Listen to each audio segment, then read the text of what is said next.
and welcome to the Dynamic Duel Podcast, a weekly show where we review superhero films and debate the superiority between Marvel and DC by comparing their characters in stat-based battle simulations. I'm Marvelous Joe. And I'm his twin brother, Johnny DC. And in this episode, it's another review episode where we're going to discuss the new DC animated film, Batman: Soul of the Dragon. Yeah, 2 Batman reviews in a row. Yeah, this movie came out a few weeks ago on digital and Blu-ray, so it's new and we're reviewing it now. It's going to lead into our next episode where we pit Lady Shiva against Shang-Chi. It'll be a big, huge kung fu fight because this is an awesome kung fu movie. Oh yeah, it totally is a callback to like the kung fu films of the 70s. It was just a great use of the genre. I really liked the film, and I'm really looking forward to talking about it later on in the episode. Yeah, before that, we're going to give a quick rundown of the comic book movie news that happened in the past week. There wasn't much, but we did get a release date for the upcoming Zack Snyder's Justice League film, and we did get new cast announcements for the upcoming Sandman television series that's going to be on Netflix.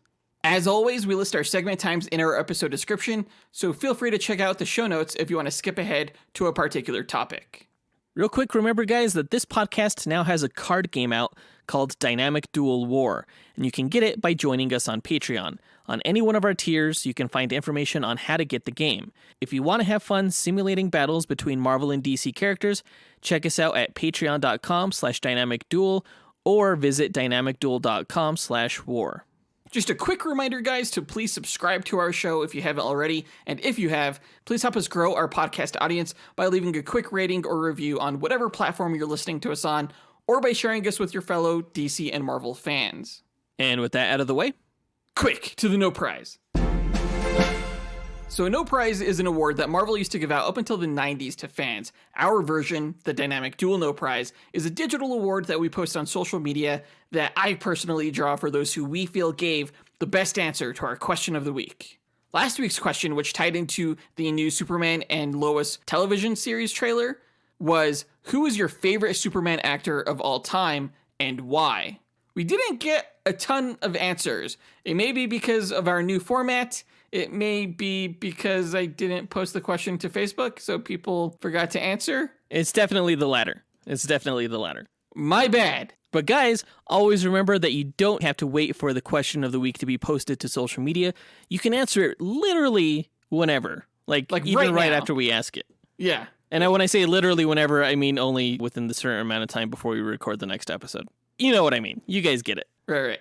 Before we announce the winner of this week's No Prize, let's run through our list of honorable mentions. The first of which goes to Sylvester Stallone, who said, "What's going on, guys? It's me, Sylvester Stallone.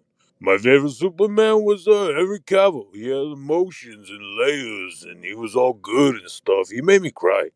And I don't normally cry unless it's over Adrian." Man, Sylvester Stallone sounds drunk as hell. The 80s were a hell of a decade. So, Henry Cavill. I really like Henry Cavill as Superman. I know he's not everybody's favorite interpretation of the character, but like Sylvester Stallone said, the guy has layers to him. And I think a lot of that has to do with the more humanistic and realistic approach to the character. And guys, I do have to say, if you are going to do impressions for the question of the week, make sure that you can do them well and that we can understand the character. Unfortunately, last time we did have someone do a Venom impression, and while it was pretty good, it was kind of unusable for the audio for the podcast. So just letting you guys know. Our next honorable mention goes to Miggy Madangihan, who said, "This is Miggy, and my favorite Superman actor is Brandon Routh because he was my first live-action Superman. Superman Returns was actually the first movie I saw in theaters, and it's just one of my favorite memories from growing up in the Philippines." Miggy's been a fan of the show for a while now, and he has such a deeper voice than I ever thought he would. Good job, man. Yeah, especially for someone whose first movie was Superman Returns. Like, he sounds more manly than I do. That's not fair. But great answer with Brandon Routh. He definitely did a good job of filling in Christopher Reeve's shoes, I think, for Superman Returns. Now, we reviewed Superman Returns. We didn't give it a great rating, but I think we definitely both agreed that Brandon Routh's performance was not what made that film so mediocre. Right. I've always liked Brandon Routh, and I think he's only become a better actor since his performance in Superman Returns. So that leads us to our next honorable mention by Matt Estes, who said, Hey there, Matt Estes here. My favorite Superman would have to be Brandon Routh, but not from the movies, from his role as the Kingdom Come Superman from Crisis on Infinite Earths. Now, as mediocre as Superman Returns was, I think everyone was kind of rooting for Brandon Routh to get another shot at the role, perhaps in a sequel or in a reboot. The fact that Brandon Routh only got one swing at the character in one film was a little bit tragic, so it was nice that he was actually able to revisit the role within the CW crossover television event, Crisis on Infinite Earths. Yeah, it was such a great event, and one of the highlights for me definitely was seeing Brandon Routh as Superman from my favorite DC comic storyline, Kingdom Come. It was amazing, just to see him still have a handle on the character. Yeah, and I think he proved once and for all with that latter performance that he is a consummate Superman actor. And while not necessarily, the face of a Superman for a generation, at least a great Superman for a dedicated group of fans. Yeah, absolutely. Before we announce the winner of this week's No Prize, we want to give a quick shout out to everyone else who took the time to visit our website and record an answer for us, including John Speas and Nate. Yeah, thanks guys for taking the time to interact with us. Except for you, Nate. You know why. But the winner of this week's No Prize is Richard McGrew, who said, Rick from the Retro Nomopod here. Christopher Reeves is the best Superman. He worked with David Prowse, a.k.a. Darth Vader, to get into shape. Plus, he's my mom's favorite actor. My brother and I were both named after Christopher Reeves and characters he played. Now, I had to look this up. I think Richard was named after Christopher Reeve's character Richard Collier from the film Somewhere in Time from 1980. Now, I've never seen that movie, but how cool is it to know that about yourself? To know that you were named after this icon of an actor? I wonder if his brother's name is Clark. That would be cool.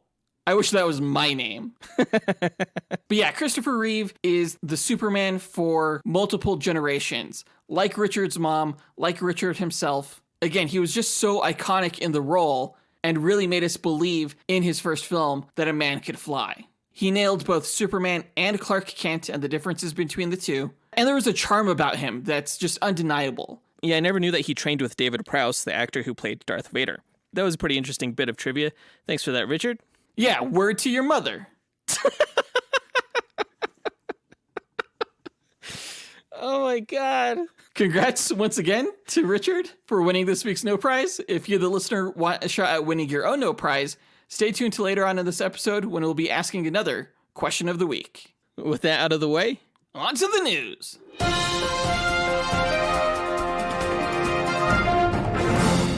Okay, so on January 29th, Zack Snyder released a series of 3 posters on his social media accounts confirming the release date of the Snyder Cut as March 18th, 2021 on HBO Max. Now, there had been rumors circulating for a while that it was going to be coming out this March. I didn't quite believe them because it seemed like incredibly soon. But apparently, his version of the film was more complete than I thought. Yeah, if I had to guess, I would have said that this movie wasn't coming out until like September. But then again, the Snyder Cut was announced to be coming out last May. So it's actually been quite a bit of time. That's true. And now it's just next month. It's a month and a half away. We're getting a Justice League film in a month and a half. It's awesome. Apparently the trailer for the film is going to come out on Valentine's Day. That's the rumor right now. So we'll get a better idea of what his cut of the film will be once we see that trailer. For now, we have 3 new posters to look at. When Zack Snyder posted the posters to social media, he also posted 3 different words attached to each one. The first one was Fallen, and we see a photo of like the Justice League logo on the ground, like in some rubble, just like cracked and kind of broken. The next poster was Risen, and it showed like a tattered like Justice League flag standing amidst like that same rubble that you imagine would be caused by like Darkseid's invasion of Earth or something. I liked that poster. I think that was my favorite one. It reminded me a lot of the poster for the Death of Superman film. Well, that was inspired by the comic book cover for The Death of Superman, the issue where he died. Okay. But yeah, it's a great homage, especially considering that like Superman starts off dead in this film. So yeah, I love it. That one was also my favorite. The last poster is Reborn, where it shows a film reel canister with the Justice League logo on it. And all of these posters have been in black and white, but on this last poster, Snyder's name is written on the film reel canister in red. So that's interesting. That is pretty cool. Yeah, for those of you who unfortunately don't have HBO Max because you're outside of the United States, the film will be available on other HBO platforms in Europe. It's going to Latin America later on this year when HBO Max debuts in those countries later on. And in Asia, it will be available on HBO Go. I think HBO Max is going to get a ton of subscribers for this film. I think a lot of people, including myself, signed up for HBO Max initially just based on the news of the Snyder Cut alone. Apparently, from the time that they announced that Wonder Woman 1984 would be available on the platform to when it actually debuted, I guess HBO Max nearly doubled the number of subscriptions they had. And for a long time, people thought that Soul beat out Wonder Woman 1984 for the holiday, but it turns out that wasn't the case. It looks like Wonder Woman 1984 was by far the clear winner of the past holiday, according to Nielsen ratings. Yeah, I heard they're starting to track streaming services now, so that's pretty cool. Yeah, they just started tracking HBO Max too, which is great. I don't know how many people have HBO Max, but again, I think this is really going to bring up their numbers. And that brings us to our question of the week. Do you have HBO Max? If yes, why did you subscribe? And if not, will you be subscribing to see Zack Snyder's Justice League? Record your answer at dynamicduel.com by clicking on the red microphone button, which will prompt you to leave us a voicemail. Your message can be up to 20 seconds, and don't forget to leave your name in case we include you on the podcast.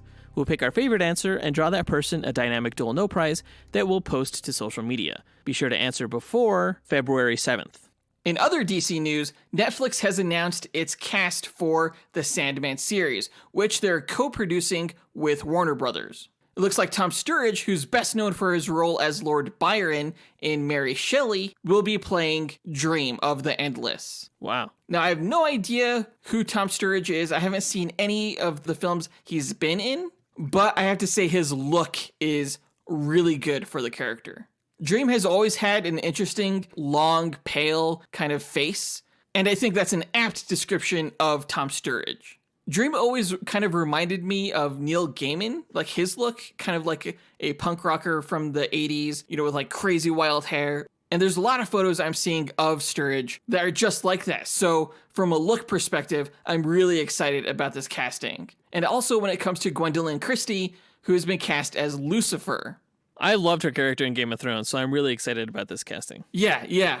Especially because in the Sandman comics, Lucifer was this blonde, androgynous, like beautiful kind of figure.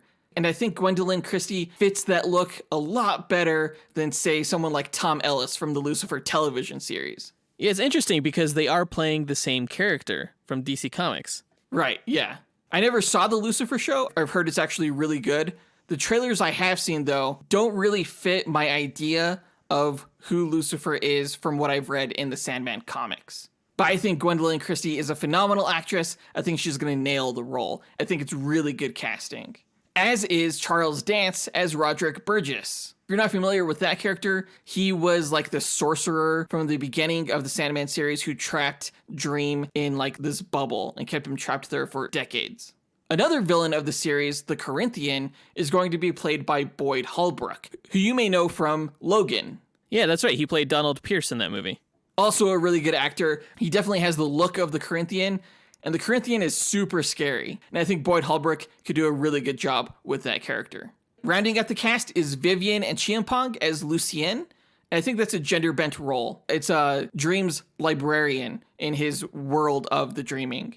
But we also have Asim Qadri as Abel and Sanjeev Bhaskar as Cain. Those are just two characters that inhabit the realm of Dream as well. We don't have a release date for the series. I think it'll be starting up like either the end of this year or early next year. But I'm really looking forward to seeing like photography of these actors as the characters that they play. Now, are you disappointed that we won't be reviewing this television series? Fuck you. We're reviewing it. But it's not on HBO Max. I know. So in order to kind of set some limitations as to the amount that we review, We set up rules for our podcast saying that we were only going to review Marvel and DC shows from the Disney Plus or HBO Max platform going forward, because then we would have to be reviewing every CW show, Agents of S.H.I.E.L.D. Yeah, that's a lot of episodes. Yeah, it's way too much television to watch, personally, for me. I really want to review this series because I'm a big fan of the books, and I really think an exception should be made in this case because Dream does interact with characters like Superman and Batman in the comics. And this deal with Netflix was made prior to the launch of HBO Max. I think if they were going to make the show now, it absolutely would be on their platform. I mean, if you want to change the rules, man, you're just inciting anarchy. Tear down the system. Tear it all down. I mean, I am interested in this series, so I wouldn't mind making an exception for Sandman. Yes. Honestly, I wouldn't be surprised if the show is a huge hit if it moves to HBO Max. I'm sure it eventually will, honestly. And also, Marvel has a crap ton of television series coming out for Disney Plus, and DC is actually a little bit lacking, so that's another reason why I think this is a good go.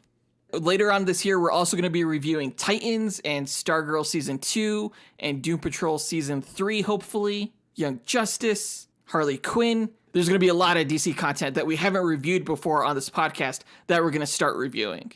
Looks like I better catch up. You won't regret it.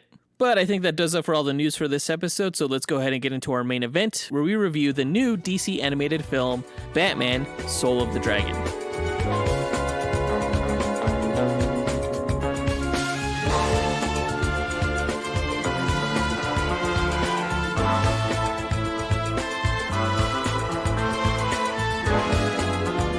Okay, so Batman Soul of the Dragon is DC's latest direct-to-video animated film, directed by Sam Liu, veteran animation director for Warner Brothers Animation.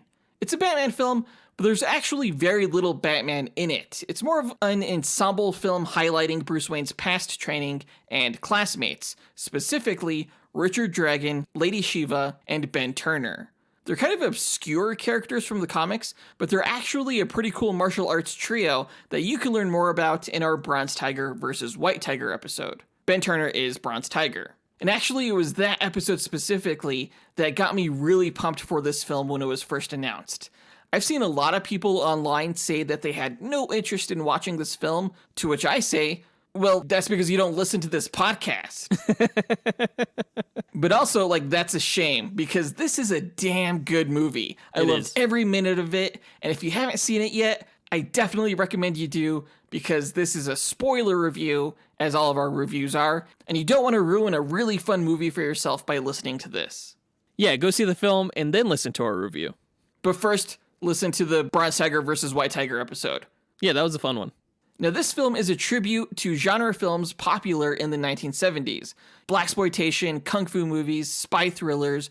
The film dabbles in a few genres, but primarily I'd say it was a martial arts action film. And from the opening scene to the final battle, the fight choreography was pretty badass. Yeah, it was. It's interesting for me, this film definitely opened my eyes to all the different genres that the Batman franchise is a part of, essentially. Most Batman movies are like dark detective stories or crime thrillers or something like that, but Batman definitely also belongs in the martial arts genre. Yeah, it always kind of surprises me how well certain DC characters can fit into different genres.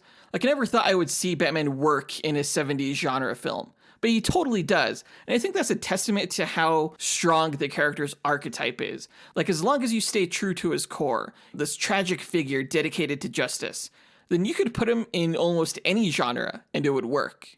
This one is especially fitting, though, given his background, given that he is one of the premier martial artists within the DC Comics universe, alongside his former classmates. Yeah, the film is like a who's who of the martial artists in DC Comics.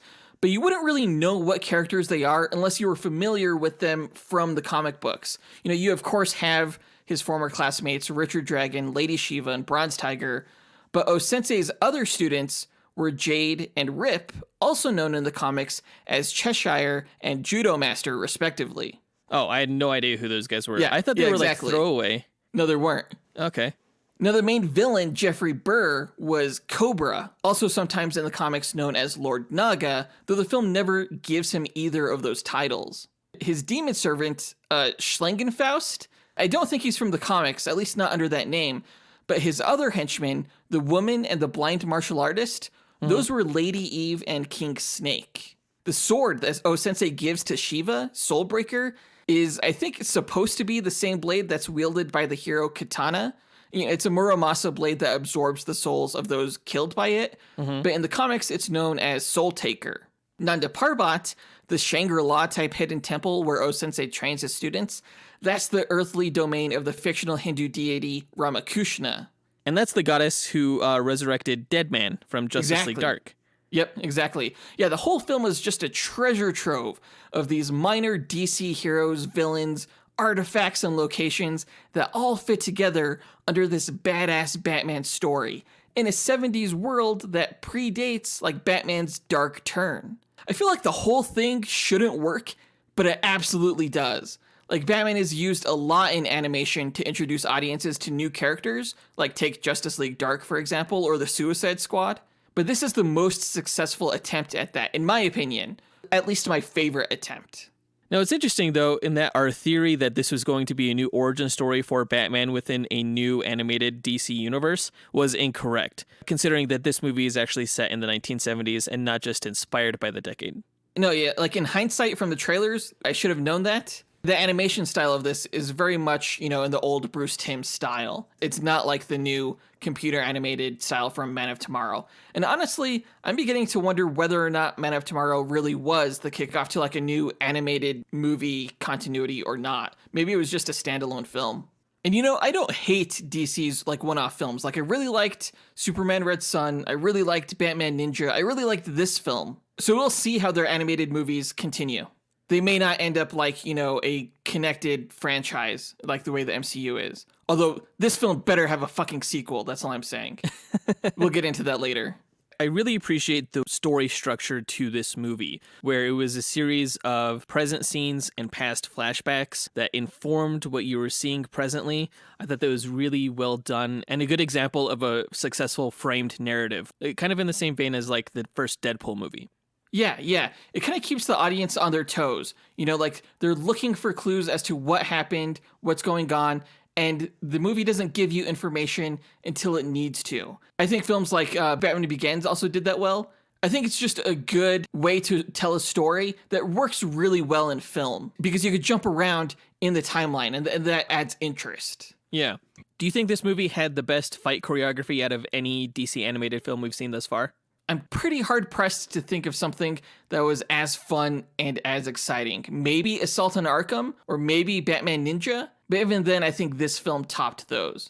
I was really surprised at how fluid everything was, because usually sometimes these DC movies can get pretty choppy with their animation, and even seeing martial arts action in animation itself is not always that impressive. I think anime has really figured out a way to render that where it's exciting with the background blur lines and everything like that. But the way they animated this, everything felt very hard-hitting, felt very impactful, like it had weight behind it. I think they did a really good job. And I'm almost wondering if maybe they kind of rotoscoped some actual martial artists and used them in kind of like a motion capture effect. Oh, to get everything so fluid and natural? Yeah, it was natural. It didn't feel quite so floaty and slow the way martial arts fights can typically appear in animated films. Yeah, you know, and as cool as the fighting and stunts were in this film, they actually made me wish this was live action because it's so much cooler to see stuff like that with actual actors instead of animation. Yeah. You know, the movie also made me wish that Bruce Lee was still alive. Like every couple of years, I get really depressed that Bruce Lee is dead, and this film definitely brought that out. He was one of a kind, for sure.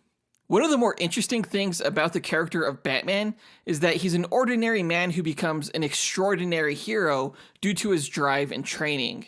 But his training has always been something of a mystery, and I think that's why stories such as Batman Year One, Batman Begins, or even Batman Mask of the Phantasm have been so interesting, because we know he learned how to fight and stuff, but where and from whom? Like, where could I learn, you know? In the comics, Bruce Wayne didn't train with O-Sensei. Only Lady Shiva, Richard Dragon, and Ben Turner did, and even they didn't train in Nanda Parbat. But this movie makes me feel like the comics need to be retconned because this was perfect. It's so cool to see Batman reunited with his classmates, to see other badasses who knew Bruce Wayne before he was Batman, and each of the students were different, you know? Let's go over each one in more detail in our character breakdown. Now, Batman/Bruce Wayne was voiced by David Giuntoli. I think I'm pronouncing that right. He's from the TV show Grimm. He does a pretty decent job with the character. He sounds like a younger version of Kevin Conroy. And like Conroy, Giuntoli has a noticeable difference between his, Bruce Wayne facade voice and his more serious Bruce Wayne voice. Though his serious Bruce Wayne voice was maybe a bit too serious. In some instances, the character didn't come off as interesting, I think, as the other cast of characters. And I think it was in part because of how straightforward Giuntoli voiced him. Yeah, it did come across as a bit detached, but you can kind of attribute that to the nature of Bruce Wayne himself. But I think that for the most part, I did like his performance. I liked his cadence. I think he's a damn decent voice actor. Now, Batman's arc in this film really is about dedication. The first scene we see him in, his girlfriend, Silver St. Cloud, breaks up with him because he won't tell her his secret. He can't even tell the people closest to him about his secret. That's how dedicated he is to it, for better or worse. Now, who is Silver St. Cloud? She looked like somebody I was supposed to know, especially with that weird-ass name and her unique look, but it wasn't registering anything. She was one of his love interests from the comics.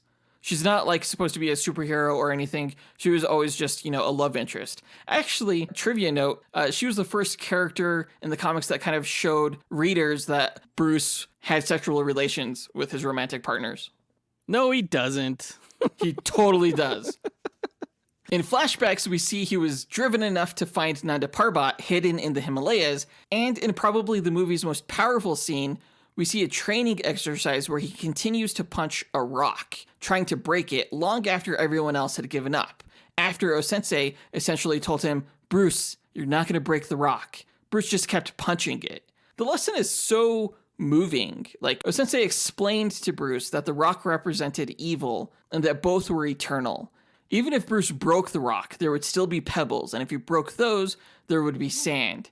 It was a lesson about accepting the things we cannot change, because they are not our burdens to bear. But of course, Batman is a static character, so despite the lesson, Bruce keeps punching the rock, because he doesn't know how to not be dedicated to a goal.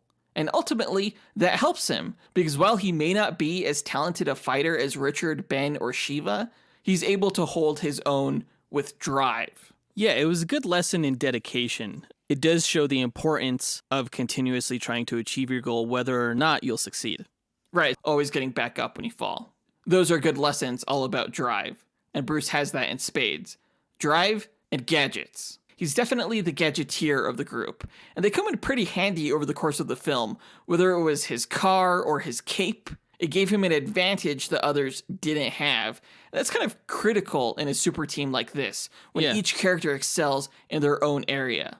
Yeah, they definitely made a point to show that, Batman's not as skilled, but he is more dedicated, and he does have something that the others don't. Gear. Other tools that he can use in battle beyond just his fists and his feet. And I think in that regard, Batman was kind of like the Donatello of the group. Yeah, for sure. And if Batman was Donatello, Richard Dragon was Leonardo. He was, in a way, the main character of the film. Yep. It starts with him, and he's the one who delivers the killing blow at the end. Richard Dragon was voiced by Mark Dacascos, who's been in a bunch of films and television over the years. You'd recognize him if you ever saw John Wick Chapter 3 or Iron Chef America. I thought he did a phenomenal job. I think he was my second favorite voice actor within this movie. Yeah, he did a fantastic job. I love the Bruce Lee redesign they did for the character in the film. In the comics, Richard Dragon, I think you mentioned in a previous episode, he takes after someone a bit more like Chuck Norris. He's white with red hair. But it never really made sense for the best kung fu fighter in the world to be someone who isn't Chinese, since the martial art was developed in China. Yeah, and that's not to say that martial artists have to be Chinese, but it does say that when a character is so heavily inspired by a culture, it does make sense for that character to be a part of it. And I have that same feeling for Iron Fist. I always felt like Danny Rand should be Asian. It's kind of like having a character like Black Panther who isn't African, Right. Yeah, it doesn't work as well. That being said, by turning Richard Dragon from this red-haired white guy into a Chinese character, they're essentially cloning Marvel's Shang-Chi. I did not watch this movie viewing that as Richard Dragon. In my head, it was just Shang-Chi fighting alongside these guys because it's literally the same exact character. It was like both characters ripped off Bruce Lee, but then Richard Dragon ripped off Shang-Chi. Except, DC did it better, so. Oh, we'll see this summer when the Shang-Chi movie comes out. I mean, animated-wise. Now, like in the comics, Richard is a spy in this film. And that's a ripoff, too, because Shang-Chi was a spy. He works with the MI6 against his father, Fu Manchu. And we'll go all into that next week when we go into the backstories when we pit Shang-Chi against Lady Shiva. But yeah, Richard Dragon is just a huge fucking ripoff. Dude, Richard Dragon was a spy in the comics. Don't you remember the Bronze Tiger versus White Tiger episode? Dude, Shang-Chi was a spy in the comics. Richard worked for GOOD, which was the Global Organization of Organized Defense, and he worked for the Central Bureau of Intelligence, the CBI. I'm not hearing any denials here, or admissions. No, I'm not going to. Which is all I want. I'm not going to. Richard was established as the most senior student of O-Sensei. Oh, let me guess. That's a ripoff of Shang-Chi too. Was he the most senior student of O-Sensei? Yes. Fuck you. And in this film, Richard's arc is more or less about legacy and destiny. Before O-Sensei seemingly died, he was training Richard to become his successor as the guardian of the gate. When he realized the gate resurfaced, he took it upon himself to find his old classmates to help protect it. When he's confronted at the end by Naga, the serpent demon, in the body of O-Sensei, Naga tells Richard that O-Sensei was always loyal to Naga and was in fact training Richard to become the perfect host for him. At that point, Richard had the choice of either following his destiny as told by Naga, or the one he felt O-Sensei had guided him toward, and in that decision, he was somewhat elevated from simply being a spy, as cool as that is, to being Earth's primary champion and defender against Naga and the demon realm, just like O-Sensei was. Now, Naga was lying, right? Like, O-Sensei wasn't really sided with him. That's my belief. They don't really give the audience, like, a definitive answer, but, like, in the comics, O-Sensei was always a good guy. Yeah, I mean, O-Sensei wouldn't have closed the gate if he indeed was trying to bring Naga into this realm. I think it was just, like, a clever lie by the serpent, Yeah. I do like how he was elevated from being just a Shang-Chi clone to being something a little bit different, so he wasn't quite so cloney. A little bit better? Yeah, I agree. Moving on to Lady Shiva, she was voiced by Kelly Hu, known for playing Lady Deathstrike in X2 X-Men United. In the comics, Lady Shiva's real name is Sandra Wusan, and was O-Sensei's goddaughter. Here they just call her Shiva, but she's still O-Sensei's favorite and is his most talented pupil. She was chosen to wield the Muramasa blade Soulbreaker, which acted as the key to unlock the gate to the demon realm.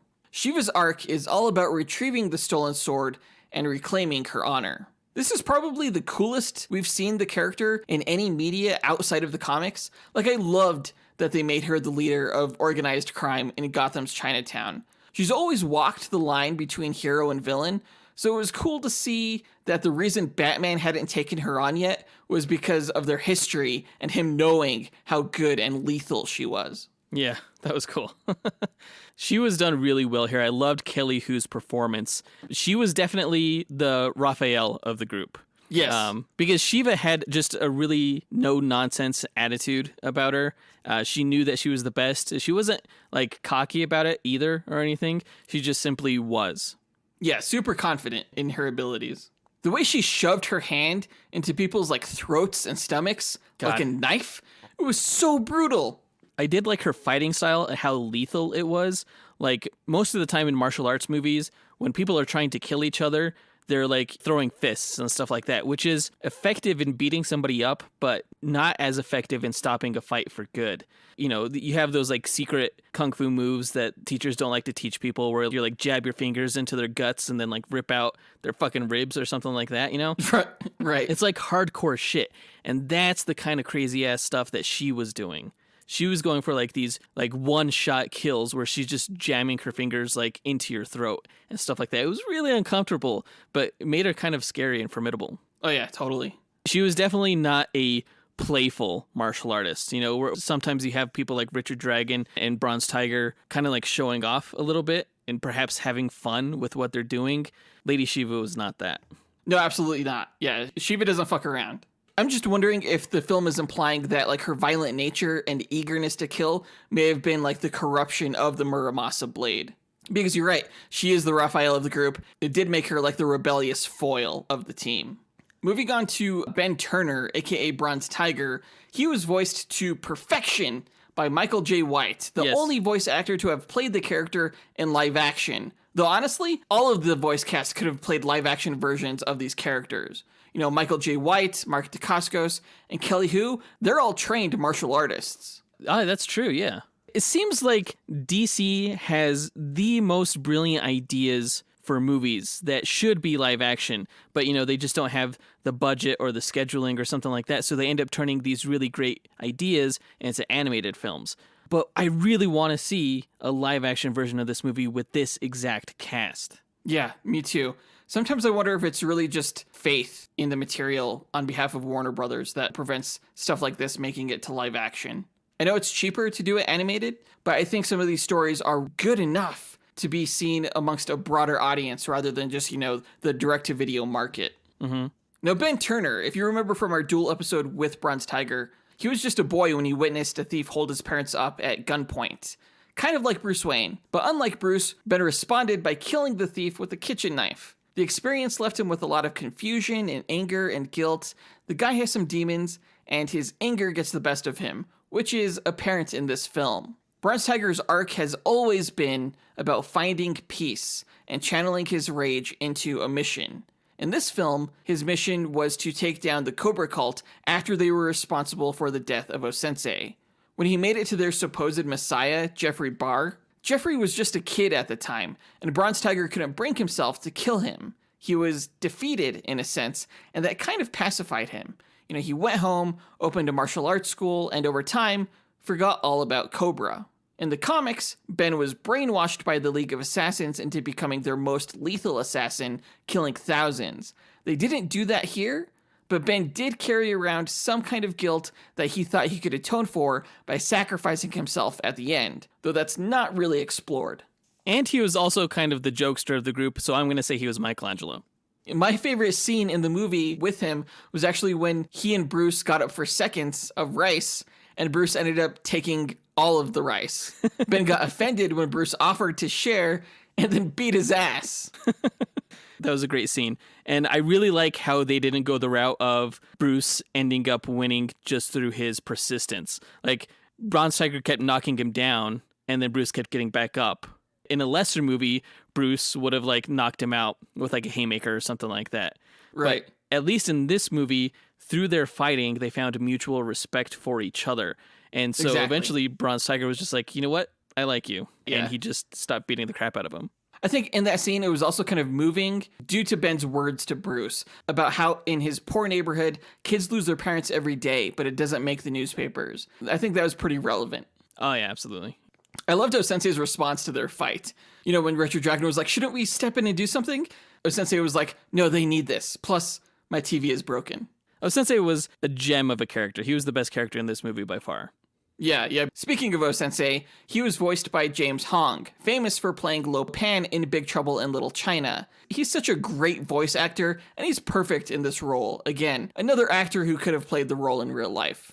He was beyond good. Like, this was actually my most favorite DC Comics animated voice performance out of all their films. Really? I think he did such a good job in this role. It was almost like his lines weren't written, but they just materialized as the animated character was saying them because they were just so natural. James Hong did a phenomenal job. Yeah, and I think that was a good way of putting it. Like, when he needed to sell the humor, when he needed to sell the emotion, he just did it effortlessly. Yeah, from his jokes to his concern to even when he was possessed, he was just so believable in everything that he said. Yeah, that was kind of terrifying when that happened. I was like, oh no. Yeah.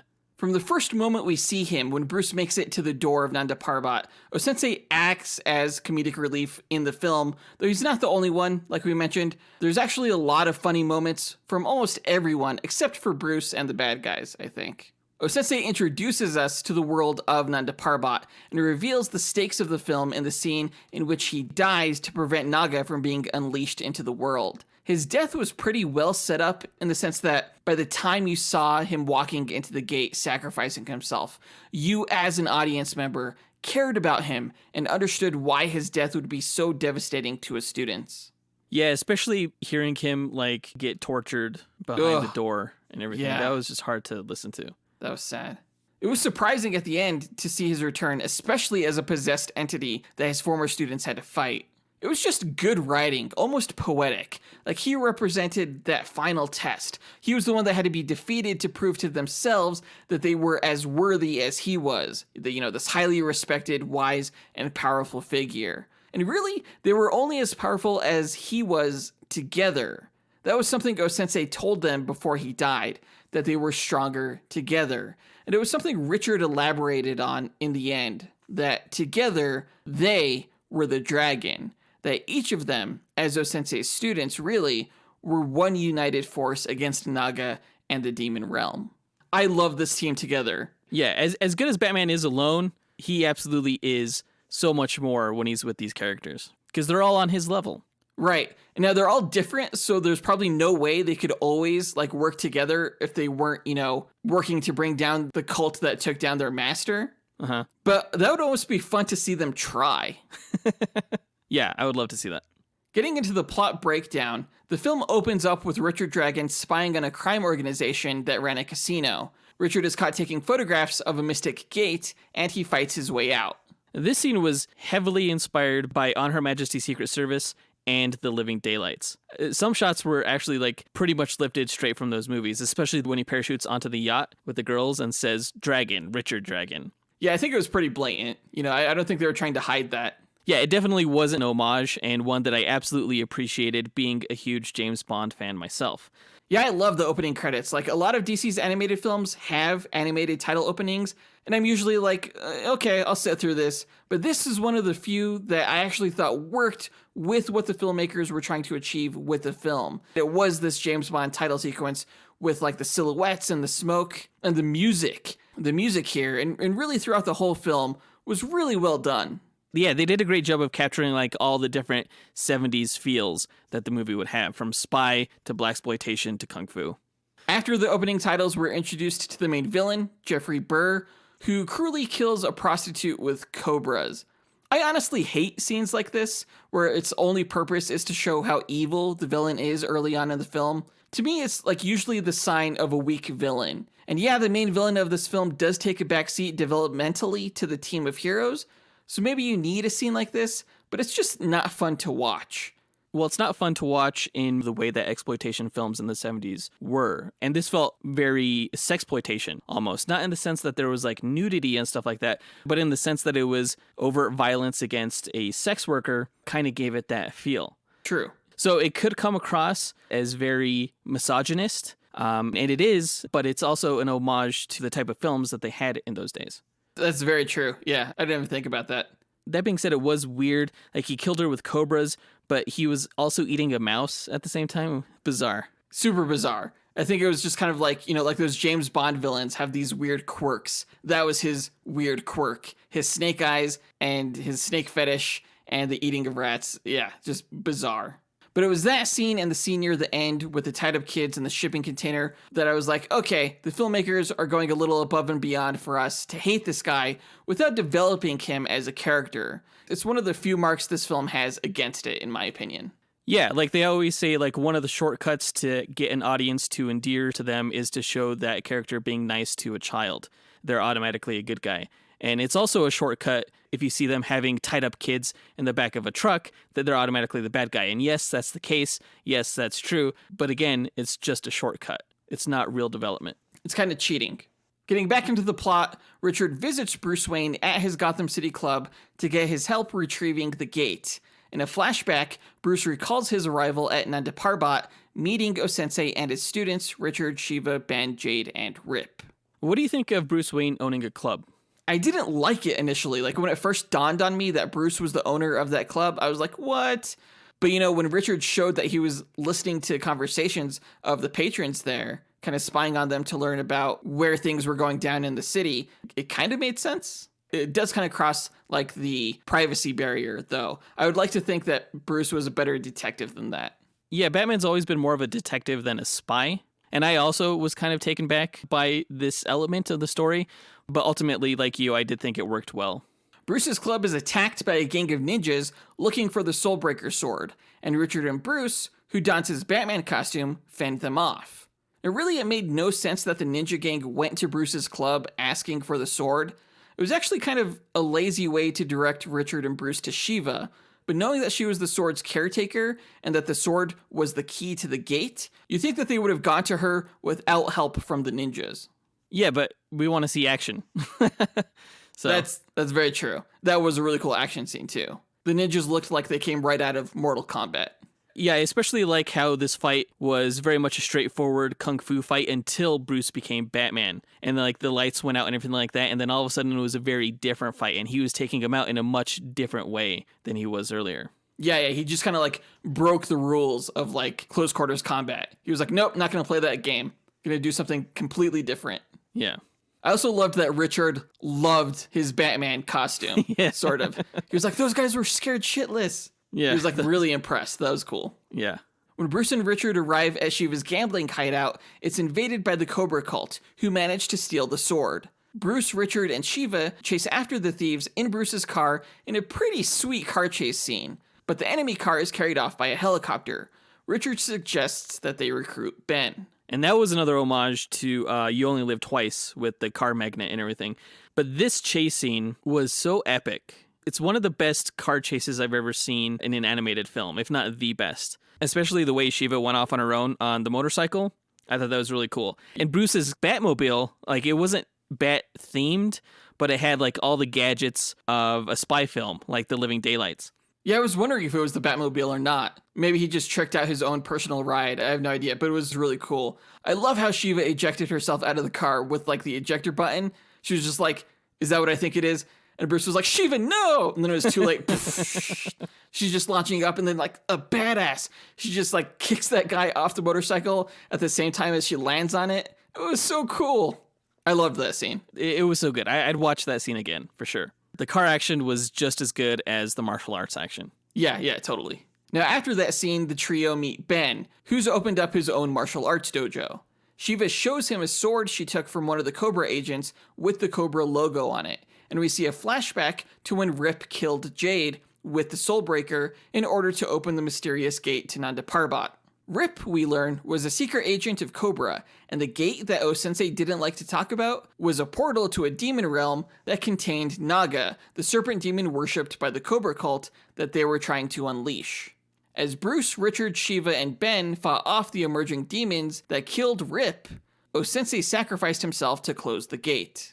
Now, it was kind of a surprising turn that Rip ended up being the bad guy here, because Judo Master was never a bad guy. Now, Cheshire, aka Jade, on the other hand, is a bad guy. Really? So I figured that if they were going to have someone be a traitor, it would have been Cheshire. Well, it seemed like they were telegraphing that, considering that she was always questioning Go-Sensei.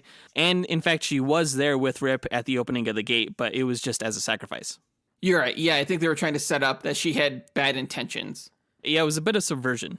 Back in the present, Bruce and the others fly to the Cobra's island base, somehow knowing where it was. I'm not quite sure how. I'm assuming Bronze Tiger put in the coordinates into the plane since he knew where it was or something? Maybe, but then I guess the others were just like, well, I guess we'll just trust him. I guess he knows where he's going. Because it wasn't until later that he revealed that he had been to the island. And that he had spent the years after O-Sensei's death tracking and hunting down leaders of the Cobra cult. The four make their way past the island defenses and take on Cobra's top henchmen, including Schlangenfaust, Lady Eve, and King Snake. After freeing some kidnapped kids intended as sacrifices to open the gate, Jeffrey Burr sacrifices himself to open it, releasing O-Sensei, still alive and possessed by Naga. I thought it was pretty hardcore that Jeffrey sacrificed himself because he was so devout in what he had been told to believe. The timeline with Jeffrey, though, does get a little bit confusing because when Bronze Tiger first met him, he was just a child, and that's why Bronze Tiger didn't kill him. But in this movie, he's a grown-ass adult man, meaning that there's been at least 10 to 15 years of time since O-Sensei first went behind the gate. No, I don't think Bronze Tiger's journey around the world trying to stop Cobra took 10 years. And also I'm thinking that Jeffrey Burr, as leader of the Cobra cult, is probably closer to age 18 or something. Oh, really? Yeah. And he may have been like 11 or 12 when he first met Bronze Tiger. It's not entirely clear how old Jeffrey Burr is because, it's animation. But yeah, I think like maybe at most he's in his early 20s. Okay. Yeah. The possessed O-sensei makes short work of each of his 4 former students, breaking them down physically and psychologically. Richard manages to stab O-sensei with the Soulbreaker sword, pulling out the spirit of Naga within, but also killing his former master. That was kind of tragic. Yeah, but in the best way. It had to be done, but you really felt the emotional weight of what was happening there. I also would like to point out that Batman freaking broke O-sensei's neck with his cape. Like, that was crazy. I did not expect to see him do that. Yeah, Batman could get pretty lethal if he needs to. It was pretty shocking because O-sensei was like, you're the least talented fighter of the group. What do you have that the others don't? And then Batman just comes out of like the smoke, just like a cape. And then, just freaking twists his neck around. So crazy. And even more crazy when O-sensei stood up from that. Like, that was super creepy. Yeah. I wonder why Bronze Tiger didn't use his claws in this fight. Because we saw him using them before. He just didn't pack them, I guess. Yeah. He should have. To me, I think that's like the signature Bronze Tiger weapon. As Richard, Shiva, and Ben say goodbye to O-sensei, they realize Batman has walked into the gate, intending to sacrifice himself to close it. They follow him in, determined to face whatever challenge was within together. And then the film ends, and I was so devastated. I was pissed. I was super into this movie. I was on the edge of my seat during this final moment. Like, what was going to come next? How were they going to get out? And then out of nowhere, boom, credits roll. Yeah, I was surprised because the O-sensei fight felt such like a boss level, and then they went through the gate, and it looked like they were prepared to fight an even bigger boss. And I was like, oh shit, I wasn't prepared for this. This is going to be so epic, considering how epic that last fight was. Right? And yeah, credits. Nothing. If I had a table in front of me, I would have flipped it. Totally. Now, we didn't buy or rent this movie. We got a press screener, and I thought I was being punked when the movie ended. I thought Warner Brothers was like, sorry, to see the ending, you're going to have to buy the movie. Like, which was fine. I totally would have. But it turned out that was the actual ending of the movie.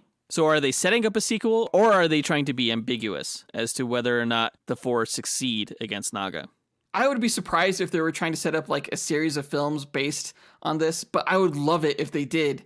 They've never really done that before. It's not like there's a sequel to Batman Ninja or anything like that, But there was a sequel to The Death of Superman and like The Dark Knight Returns. Maybe it is a two-parter. Well, usually when it's a two-parter, they bill it as such when they announce the film. Like they just announced The Long Halloween, and they're saying that's going to be a two-parter.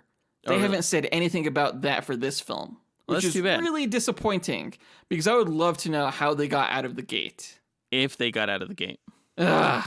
We do know that to open the gate, one of them has to die, though. Probably Richard Dragon, honestly, if I had to choose, because it kind of seemed like it was his destiny, sort of in the same way it was O-sensei's. Plus, the other characters are kind of more popular, so I wouldn't be surprised if they made a sequel, if Richard Dragon died, if Bronze Tiger became brainwashed by the demons, if Lady Shiva became pregnant with Cassandra Cain, sort of like a Rosemary's Baby type thing that was also in the 70s. Yeah, that could all work. If you've seen the movie, if you're listening to this, if you want a sequel, we need to get a hashtag going. Hashtag Hole of the Dragon. What? Because, it's like a plot hole. There's missing plot. This sounds kind of dirty. I don't know. Sure, we'll go with that. Hashtag Hole of the Dragon. Let's get this sequel produced. Overall, though, the film had great action, had a great voice cast. It was a great use of the genre. I did think, though, that it fell a little bit short when it came to the villain and some story logic bits. But ultimately, I loved this film, even with the ending, and I loved that it made me wanting more. I give this film 4 stars. Yeah, I almost feel like I would have given this movie 4.5 stars, but in the end, that ending did hurt the film. So I'm going to knock it down a half star because of that, and I'll agree with your 4-star rating. Yeah, same here. I totally could have been talked into 4.5 stars if it wasn't for the ending. Absolutely. But that does it for this review. Let us know what you thought about the movie by writing to us at dynamicduelpodcast@gmail.com or by visiting us on Facebook, Instagram, or Twitter. You can find links to all of our accounts by visiting our website, dynamicduel.com. And on our site, you can also find a link to our Patreon page where we offer bonus content and our very own Marvel vs. DC card game called Dynamic Duel War. Check it out right after this episode. Our lowest Patreon tier is only $2 a month. Also on dynamicduel.com is a link to our merchandise store where we sell t-shirts, hoodies, stickers, and more with our Dynamic Duel No Prize artwork. And I think this time I'm going to draw Bronze Tiger. I didn't actually get a chance to draw him back when we did his duel episode against White Tiger, so I think I'll do that now. Yeah, that's a good idea. And don't forget, our next episode is going to be a duel episode where we pit Lady Shiva from this movie, who is one of DC's premier martial artists, against Shang-Chi, who is one of Marvel's premier martial artists, and is also getting his own movie later on this year. Yeah, I'm actually looking forward to learning more about him. I really don't know anything about the character, so... Yeah, I can't wait to tell you guys all about him. Look forward to that next week. In the meantime, again, please, guys, subscribe to our show if you haven't, or please leave a rating or review on your platform of choice. Sharing the show on social media or in person is also a big help for Jonathan and myself. But that does it for this episode. We want to give a big thanks to our executive producers, Ken Johnson, Jace Crump, John Starosky, John Speas, Isaiah Bethune, Zachary Hepburn, and John Bechinina for helping make this podcast possible. And we'll talk to you guys next week. Up and away. True believers.